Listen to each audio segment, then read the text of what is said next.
There comes a moment often unexpected and quiet when the world withdraws. The noise fades, the screens dim, and the voices fall silent. You find yourself alone, not necessarily by choice, but perhaps by chance. It is in these moments that a question arises, not in words, but in feeling.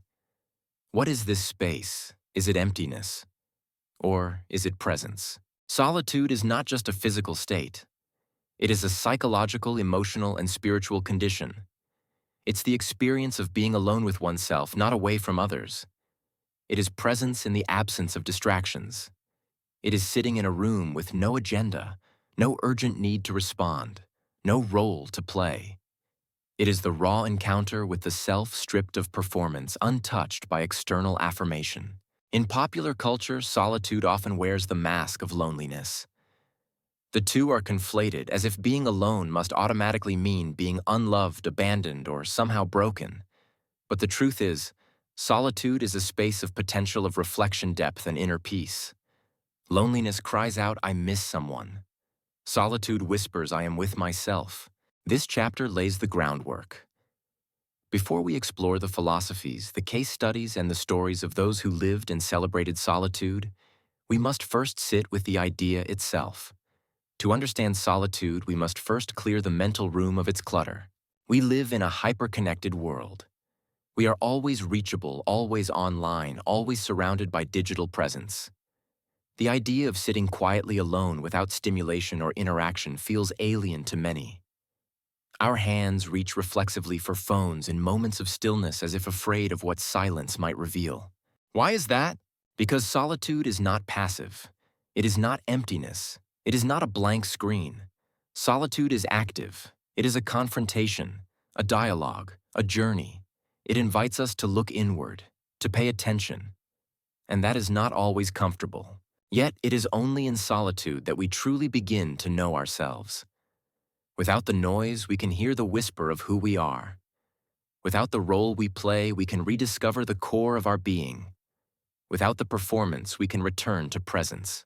Solitude is the sacred room within ourselves, a room always available but rarely entered. To enter it willingly is the beginning of transformation. If solitude is so powerful, so sacred, so transformative, why do we fear it? Why do we avoid it with such compulsive urgency? The answer lies in a hidden condition, monophobia, the fear of being alone. Unlike loneliness, which is a painful experience, monophobia is anticipatory. It is the fear of having to feel what emerges in solitude.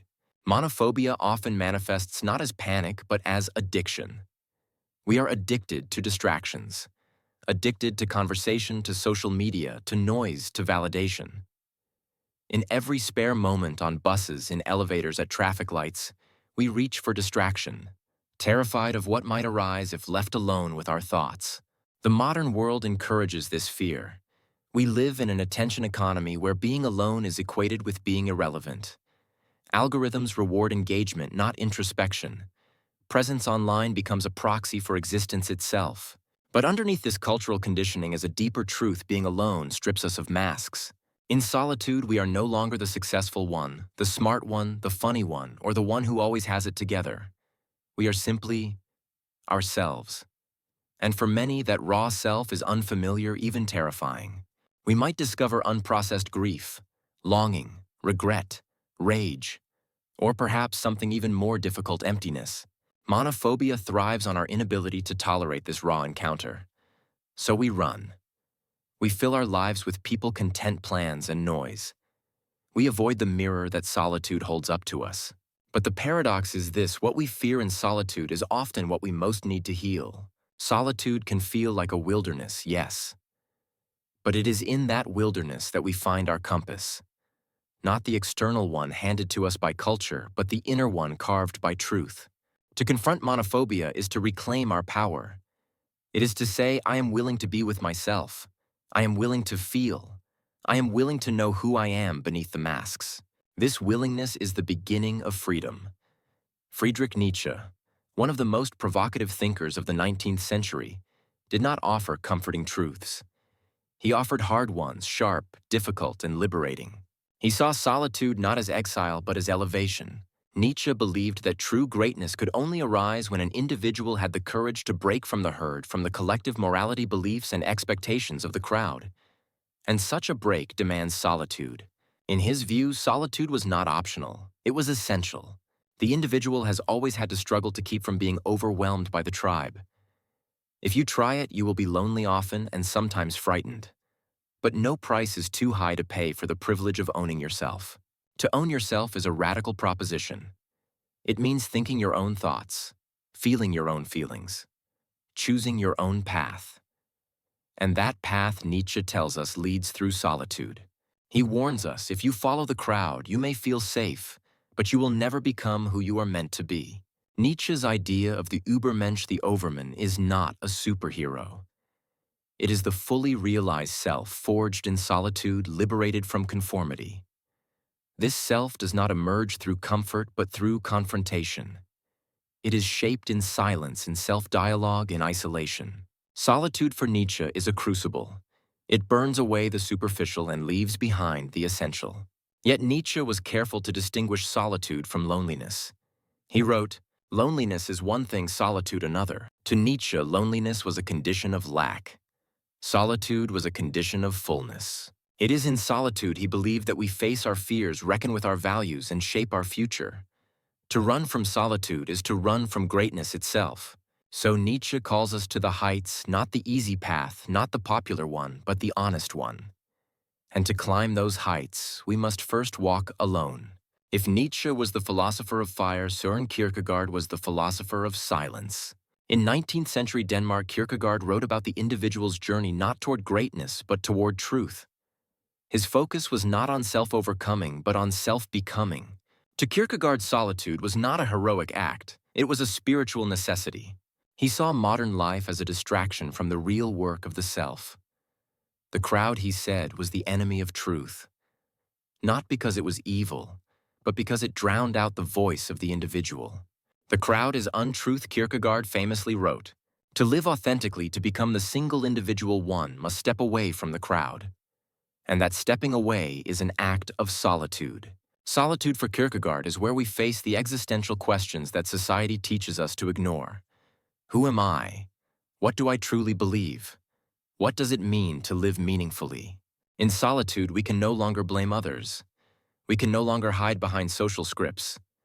We must choose freely, consciously, and courageously the shape of our own life. Kierkegaard speaks of despair not as a feeling of sadness, but as the sickness of not becoming oneself. And the cure for despair, he believed, is found in solitude. The more one isolates oneself, the closer one comes to oneself. To isolate here does not mean to cut off love or connection. It means to turn inward, to listen, to wrestle, to take responsibility for existence. Kierkegaard's solitude is not escapism. It is encounter. And through that encounter, we find not comfort, but truth. And truth, he reminds us, will set us free. Half a world away from Kierkegaard's Denmark, another man walked into solitude, not with fear, but with intention. Henry David Thoreau retreated to the woods, not because he was lost, but because he wanted to live deliberately.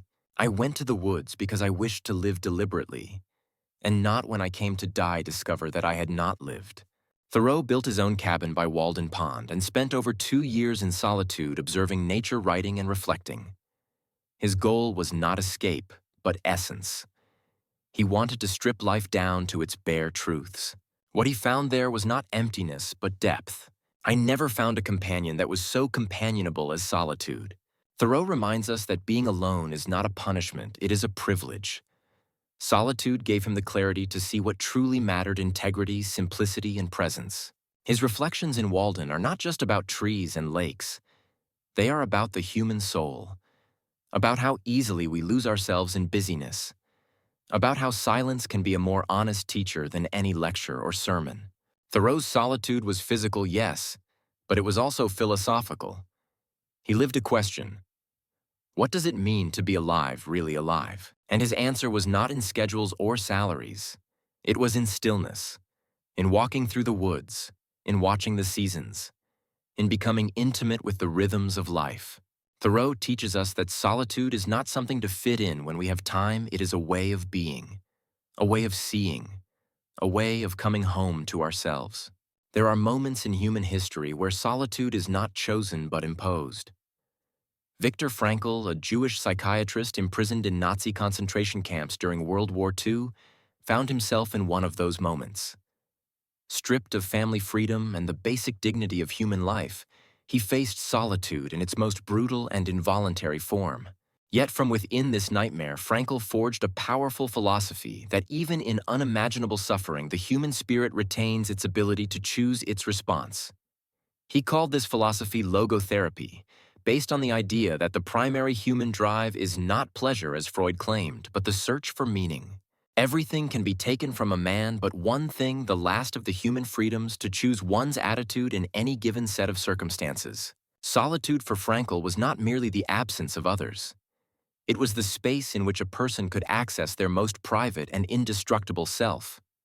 In the camps, surrounded by death, starvation, and hopelessness, he turned inward. He revisited memories of his wife. He imagined lecturing in the future about the psychology of survival. These inner acts of imagination and reflection became his lifeline. In this way, Frankl demonstrated that solitude, even when inflicted, could be turned into an inner sanctuary, a place of resistance, a place where one's humanity was not only preserved, but deepened. When we are no longer able to change a situation, we are challenged to change ourselves. Frankl teaches us that solitude is not always sweet or voluntary. Sometimes it arrives with the brutality of loss, exile, or tragedy, but it is still ours. We can still choose how to meet it. And in doing so, we reclaim our agency. His experiences underscore a crucial truth. Solitude can be the birthplace of meaning. Not just when life is serene, but when it is unspeakably hard. Frankl's solitude was filled with memory, grief, and hope. In that space, he found not despair, but purpose. To embrace solitude, then, is to create space for meaning to rise even from ashes. Centuries before smartphones and social media, Blaise Pascal, a 17th-century French mathematician, physicist, and philosopher, observed a strange human truth. All of humanity's problems stem from man's inability to sit quietly in a room alone. It was a bold statement, but also a prophetic one. Pascal believed that the reason people chased pleasure, power, fame, and distraction was not because they were bad, but because they could not bear to face themselves. He called this constant chase divertissement, diversion, an endless attempt to escape the boredom and anxiety of facing the self without a mask. Pascal's insight was that humans fear the silence of the room because it reveals something we often flee: our spiritual poverty, our unsolved dilemmas, our existential uncertainty. And so we build lives of noise. We fill our time with busyness, our ears with music, our minds with entertainment. The digital world has only deepened this disease of distraction. Notifications, headlines, advertisements, all engineered to keep us from the terrifying quiet. But in running from solitude, Pascal argued we also run from truth. To sit quietly in a room alone is to face the condition of being human. To ask the big questions. Who am I? What do I love? What do I fear? What is worth dying for? Pascal's vision of solitude was not romantic or poetic. It was brutal and honest. He knew it would hurt to enter that room. But he also knew it was necessary, for in that room something miraculous can happen. After the discomfort, the boredom, the fear, something begins to shift. A deeper awareness awakens. A gentler presence arrives. We begin to see clearly. In our age of dopamine loops and attention collapse, Pascal's wisdom feels more urgent than ever. Solitude is not just an option. It is a rescue, a cure, a rebellion against the chaos.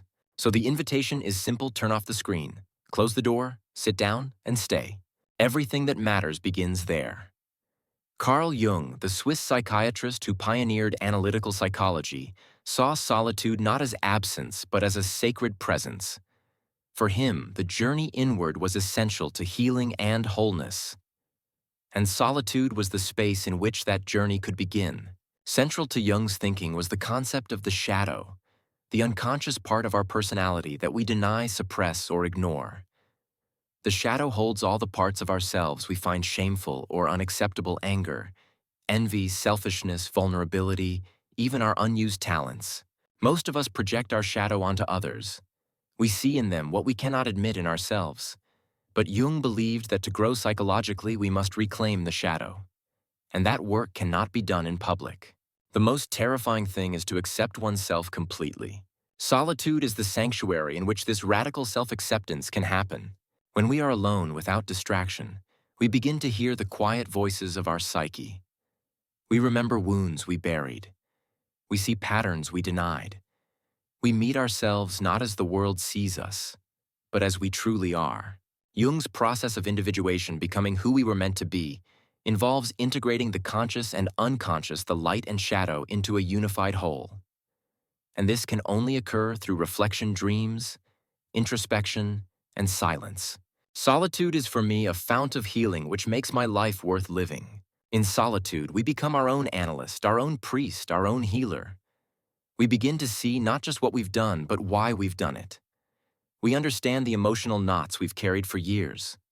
We learn to forgive ourselves. Jung also believed that dreams, those mysterious symbols of the unconscious, become clearer in solitude. When we are alone and attentive, dreams speak more vividly. They carry messages we need to hear, lessons we must face. Solitude, then, is not just a pause, it is a process. A deep inner cleansing. A reweaving of the self. It is not always comfortable, but it is always real. And in a world full of performance, realness is rare and sacred. Jordan Peterson, a contemporary Canadian psychologist, has earned a reputation as both a controversial figure and a guide for those lost in chaos. One of his central teachings is that order must be built from within, and that solitude is the forge in which that order is shaped. In 12 Rules for Life, Peterson speaks to those who feel adrift, anxious, overwhelmed. His message is clear. Begin with yourself. Clean your room. Stand up straight. Speak the truth.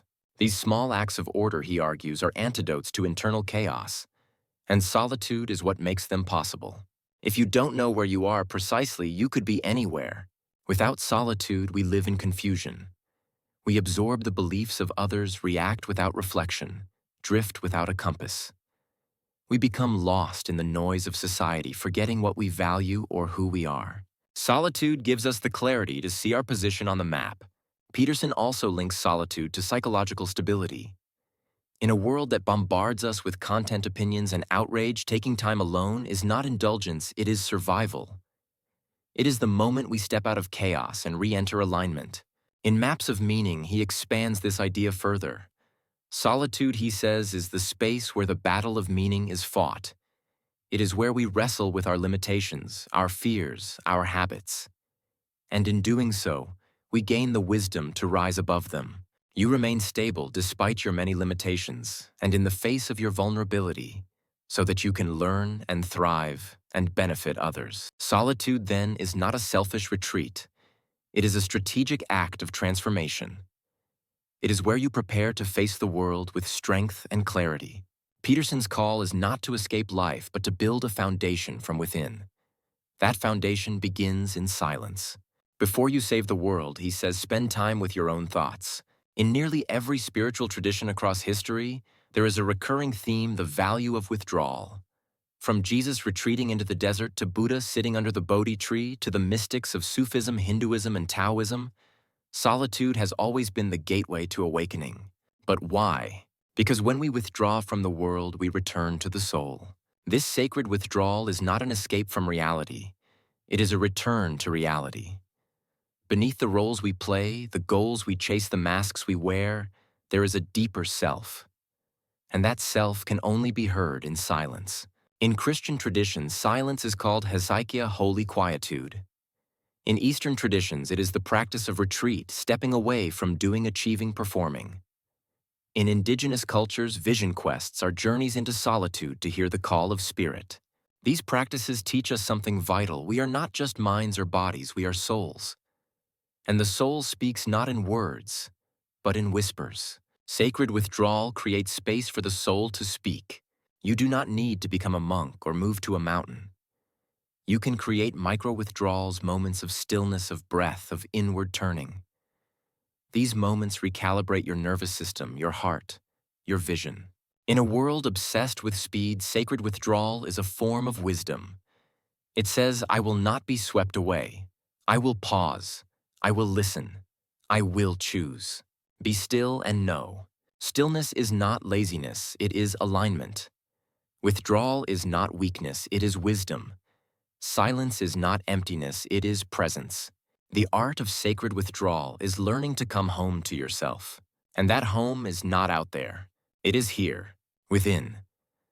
There is a reason the ancients carved into the temple of Apollo at Delphi the words, "Know thyself." It was not just an invitation. It was a commandment, a warning, a prophecy. And it begins in solitude. Solitude is a mirror, not a flattering one, not a social mirror where we are seen through the eyes of others. No, this mirror shows what we truly are. It reflects not only our strengths, but also our fears, our contradictions, our pain, our desires. It reveals the mask and what lies behind it. In daily life, we are performers. We put on faces the responsible one, the funny one, the capable one. Even our suffering can become performance curated for sympathy or validation. But in solitude, the performance collapses. There is no audience to impress, no applause, no critique, only the raw truth. For some, this is terrifying. For others, liberating. But for everyone, it is necessary. Solitude strips away the scaffolding of our identity. It challenges the narratives we have adopted. It asks, who are you when no one is looking? What do you really believe? What do you actually want? This is not a philosophical exercise. It is a psychological reckoning. For many, the first time they encounter themselves in solitude, they are shocked. They realize how much of their life has been lived in reaction, pleasing others, rebelling, conforming, hiding, but rarely choosing. The mirror of solitude reflects not just your image, but your history. It shows the wounds you carry, the dreams you abandoned, the joy you forgot. And if you look long enough, it begins to show something deeper. A stillness, a presence, a self not defined by fear or past or persona. To know thyself is not to arrive at a final truth. It is to enter into a lifelong dialogue. And solitude is the space in which that dialogue can unfold. In solitude, we reclaim authorship over our lives. We rewrite the scripts that no longer serve us. We choose not from compulsion, but from clarity. To face this mirror is to begin the sacred work of living authentically. The painter faces a blank canvas, the composer a silent page, the writer a blinking cursor on an empty screen. In these moments, solitude is not just present, it is the medium. Without it, creation falters. All creativity begins in silence. To create is to listen to that quiet voice inside that whispers. Ideas, stories, images, questions. But that voice is shy. It does not compete with noise. It waits in silence to be invited. This is why solitude is essential for the creative act. Not because it is lonely, but because it makes space. Great works of art, literature, and philosophy are born not in crowds, but in quiet rooms, long walks, sleepless nights. Virginia Woolf spoke of the need for a room of one's own. Beethoven wandered forests in silence. Franz Kafka wrote alone into the early hours, unknown, unpublished. In solitude, the mind stops reacting and starts inventing. New connections arise. Problems are seen from new angles. Emotions once scattered take form. Even boredom, that dreaded side effect of solitude, is a fertile ground for creation. It pushes us inward, forces us to imagine, to build worlds from the raw material of thought. But solitude also does something deeper. It removes the pressure to perform. In public, creativity is judged. Is it good? Is it popular? But in solitude, creativity is free. It can be messy, ugly, honest. It can fail. And failure, paradoxically, is what gives rise to innovation. There is a paradox at the heart of this solitude. Feels empty, but it is the emptiness that gives birth to everything. The greatest creators do not fear solitude. They court it. They know that inside that blank space lies a universe. You do not need to be an artist to understand this. Every human being is a creator of meaning, of emotion, of connection. And in solitude, you return to that power. So give yourself space. Turn off the world. Sit with the emptiness and watch what arises. Philosophy did not begin in universities. It began in solitude. Socrates wandered the streets of Athens lost in thought. Marcus Aurelius wrote meditations to himself while leading armies. Seneca, exiled from public life, composed letters that would echo across centuries. Descartes shut himself away in a stove-heated room and asked, "What can I know for certain?" All of them were engaged in the same practice inner dialogue. To be philosophical is not simply to read theories or debate ideas. It is to ask questions that matter and to wrestle with them sincerely. This wrestling requires solitude. Why? Because the deepest questions of life, what is truth? What is good? What is death, cannot be outsourced. No teacher, no book, no algorithm can answer them for you. They must be answered from within. Solitude allows space for the inner voice to grow stronger. At first, it is faint, lost beneath the layers of social conditioning. But over time, that voice develops confidence. It becomes a conversation, a mentor, a challenger, a friend. This is what Socrates called the daimonion, his inner guide. He claimed it warned him when he was about to do wrong. It did not speak often, but when it did, he listened. Modern life leaves little room for this kind of dialogue. We are bombarded with external opinions, ideologies, instructions. But few stop to ask, what do I believe? What makes life worth living? In solitude, the mind becomes not just a tool, but a temple. Thought becomes sacred. Time slows. Insight deepens. You begin to see that philosophy is not academic, it is personal. It is a way of living, of dying, of choosing. To walk the philosophical path is to ask not, what should I do, but who should I become? And that path begins in quiet reflection. Alone. There is an ancient art rarely spoken of in modern terms that resides at the core of solitude, the alchemy of emotion. In a world that teaches us to suppress, distract, and numb, solitude offers something radically different, the chance to feel. Truly feel. To sit in solitude is to invite your emotions to surface: grief, joy, rage, fear, confusion, tenderness. These emotions are not enemies to be fought, but messages to be heard. They carry the truth of your experience, the story of your inner life. When we are constantly surrounded by people's schedules, noise, we rarely feel fully. We skim the surface. We say, I'm fine, when we're not. We cry behind locked doors. We smile through pain. But in solitude, the mask falls. Here you can grieve without shame, laugh without explanation, scream without apology. You can be raw, unfiltered, alive. This is emotional alchemy. To alchemize is to transform, to take what is base and turn it into something sacred. Solitude allows us to turn pain into understanding, confusion into clarity, anger into boundaries, sorrow into compassion. Neuroscience supports this. In quiet, the brain processes emotion more effectively. The nervous system recalibrates. Trauma finds expression. Memory becomes integration. But this healing requires courage. To sit with emotion is not easy. The temptation to distract is strong. But if you stay, something happens. The emotion begins to shift. It reveals its message, its root, its gift. In solitude, you learn to hold yourself the way no one else ever has. With tenderness, with patience, with love. This kind of healing is not dramatic. It is subtle. A softening, a loosening, a return. And when you re-enter the world, you carry with you a deeper strength, not the strength of armor, but the strength of knowing who you are and what you've survived. There is a stage in every hero's journey, every myth, every spiritual path where the protagonist must walk alone. The dark forest, the empty cave, the exile, the wilderness. This stage is not punishment, it is initiation. Loneliness, when entered consciously, becomes something sacred. It becomes the fire through which the ego burns and the soul is forged. It is not the absence of love. It is the preparation for it. A purification. This is what mystics and sages have always known. That transformation requires isolation, that the soul needs solitude to awaken, that the path to truth must pass through the valley of aloneness. We resist this in modern life. We label loneliness as failure. We try to fix it, cure it, erase it. But what if loneliness is not a problem but a passage? In this passage, the familiar falls away. Friends may leave.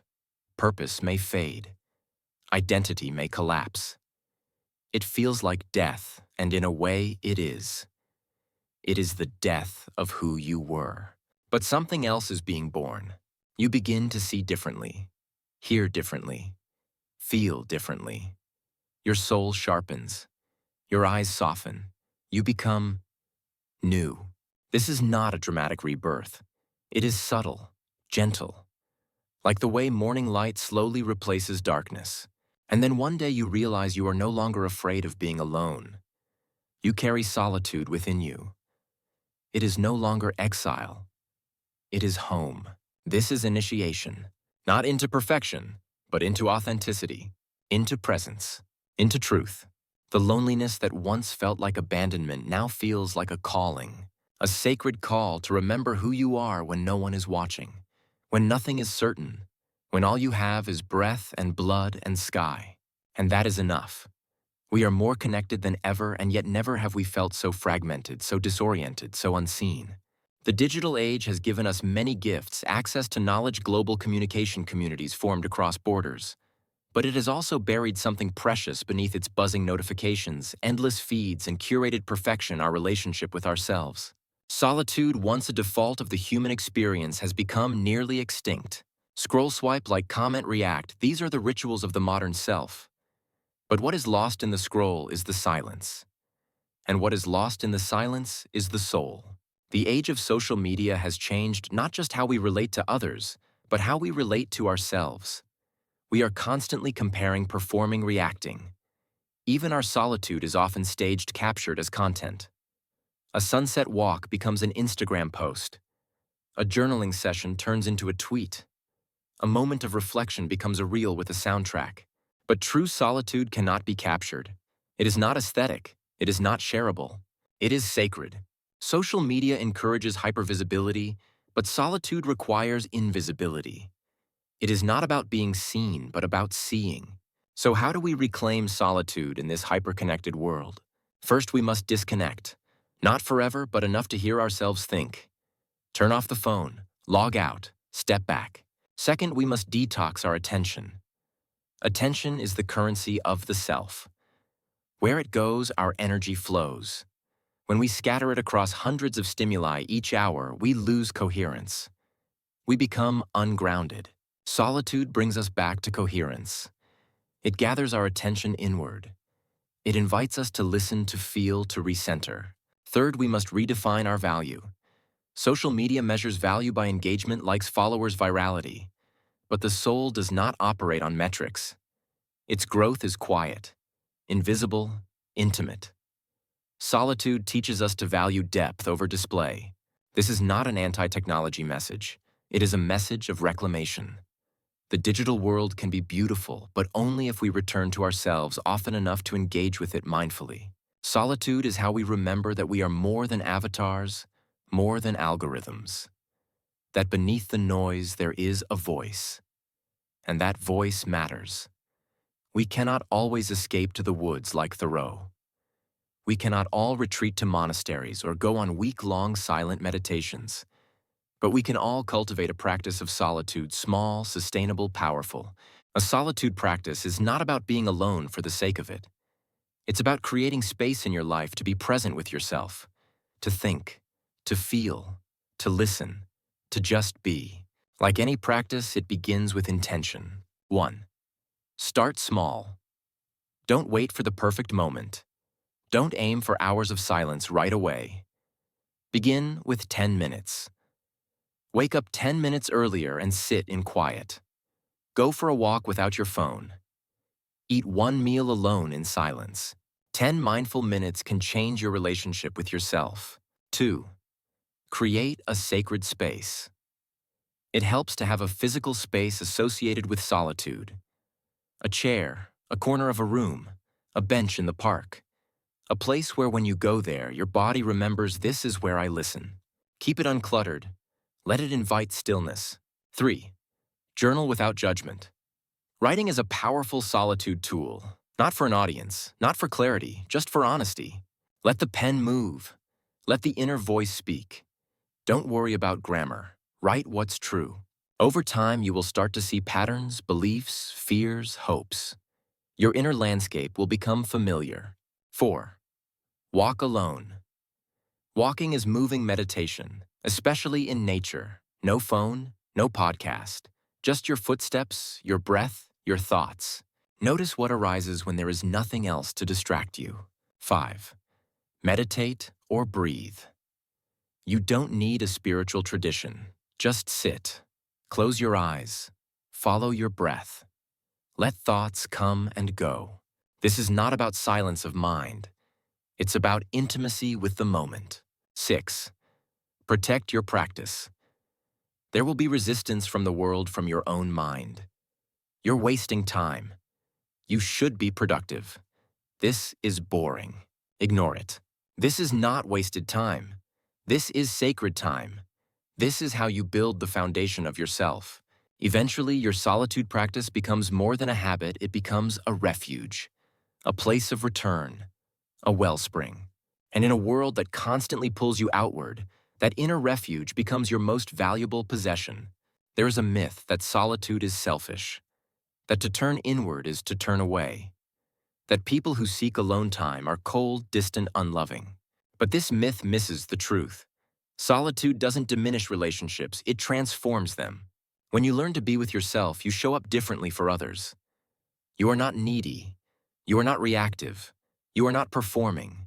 You are simply present. Solitude teaches you where you end and where another begins. It gives you emotional boundaries. It helps you see your projections, your expectations, your wounds. It teaches you to take responsibility. You stop asking others to fix you, to complete you, to carry what is yours to carry. This changes everything. You become a better listener because you've listened to yourself. You become more compassionate because you've held space for your own pain. You become less judgmental because you've seen the complexity within your own soul. Solitude also makes space for longing. When you are constantly surrounded, constantly stimulated desire becomes dull. You forget what true connection feels like. But when you step back, when you feel your own presence, you begin to hunger again for authenticity, for depth, for real love. And when that love comes, it is not from desperation, but from wholeness. You do not lose yourself in another. You meet them fully. Two complete people, not two halves seeking completion. Solitude also strengthens intimacy, not just romantic, but platonic, familial, communal. You begin to show up more honestly. You know your values, your needs, your voice. You stop faking, you start relating. In this way, solitude becomes a foundation for healthy love. Not love that clings, but love that expands. Love that honors the space between. Love that grows deeper because it is not afraid of distance. There is a whisper in the silence, a tug at the edge of awareness, a presence beneath the noise. This is what mystics call the soul, and it speaks most clearly in solitude. Whether you follow a religion or not, whether you call it God, the universe, the higher self, or simply presence, there is something sacred about being alone. In solitude, the veil thins. You begin to feel not just your own presence, but something larger. A mystery, a stillness, a pulse. Monks retreat into silence to hear this voice. Shamans journey into wilderness to meet it. Saints and sages of all traditions enter solitude not to escape the world, but to connect more deeply with the source of life. You do not need to be a mystic to feel this. All you need is openness, willingness. Sit quietly, breathe, wait. Soon you will begin to notice the way sunlight moves across the floor, the rhythm of your breath, the way a thought arises and fades, and behind it all a spaciousness, a kindness, a presence. This is the spiritual gift of solitude. It brings you home to the sacred not out there, but here, inside. Solitude becomes a compass not pointing north, but inward, guiding you not to goals, but to essence, not to beliefs, but to being. In solitude, prayer deepens, meditation ripens, gratitude arises, forgiveness blossoms. You begin to see that you are not alone. You are held. You are not lost. You are being guided. And when you re-enter the world, you carry that stillness with you, not as something fragile, but as something unshakable. Every journey into solitude has a return. You do not stay in the cave. You do not live forever in the forest. You come back changed. This return is not a rejection of solitude. It is its fulfillment. For solitude is not an escape from life. It is a deeper preparation for it. You re-enter the world more grounded, more whole, more awake. You know who you are. You know what matters. You carry the quiet like a lantern. You no longer fear the crowd, but you are no longer ruled by it. You no longer crave approval, but you still love deeply. You can engage fully with clarity, with compassion, with presence, because you have a place inside you that remains untouched. This is the paradox of solitude. It teaches you how to be alone so you can better walk with others. It shows you how to detach so you can connect without losing yourself. It removes the noise so you can hear the music. In this final chapter, we understand that solitude is not the opposite of society, it is its medicine. A society built by people who have touched their own depth is a society of depth. A community of people who have faced their shadows is a community of grace. A world full of people who have embraced solitude is a world less afraid of silence, of difference of truth. So walk your path, alone at times. But know that in doing so, you are walking with every seeker who has ever dared to listen to their own soul. You are never truly alone, and the world you return to after solitude will be more beautiful for it.